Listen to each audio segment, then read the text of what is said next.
Hi, welcome to Comic Construction. Let's look at the construction of the Art of the Amazing Spider-Man from Bullpen Books. Bullpen Books is a division of Dark Horse that works in conjunction with Marvel Comics, and this book was released on October 29th, 2024.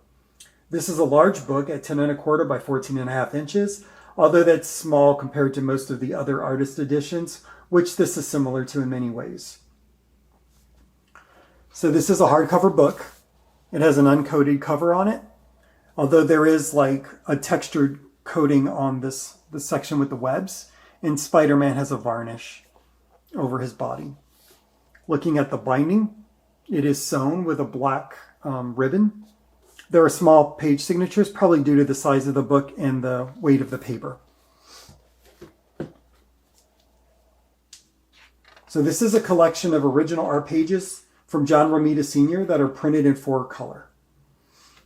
So looking at the end sheets, you got some nice red end sheets, and there's that classic picture of Peter Parker's face when he's detecting danger, so half of his face looks like Spider-Man's mask.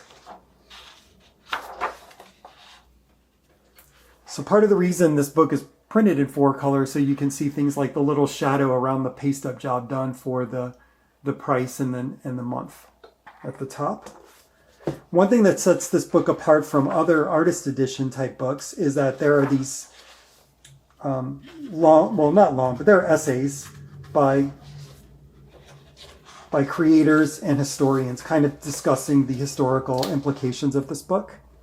Here's another example of why you want this printed in 4-color. Under Mary Jane's eyes, you can see some whiteout where they probably put a little too much black under her eyes, which made it look like she had bags rather than eye makeup, something along those lines. So the majority of the book are just full-page art sheets. And the art is the entire size of the page. And that's one of the reasons it's a little smaller than other artist edition books. I'll bring one in now to compare. Here's the John Buscema artist edition. And it's a very similar sort of construction. It's also sewn binding. It's also uncoated stock.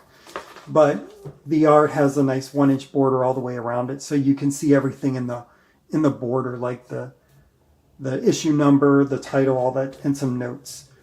So you don't get as much of that in the Spider-Man book. However, I prefer this slightly smaller size. I feel like it's a little easier to hold and look through. And then there's the price difference, right? The Amazing Spider-Man has an MSRP of $59.99. This John Buscema Artist Edition has an MSRP of $150. So I think if you're interested in the behind the scenes of comics, this is a great book to start with. It's a great price. And if you look around online, you can find it for a lot cheaper than that. But also check your local shops. You might find a deal there as well. Thanks for checking out my review. And if you find it helpful, leave a like, subscribe, and share it with a friend. Thanks.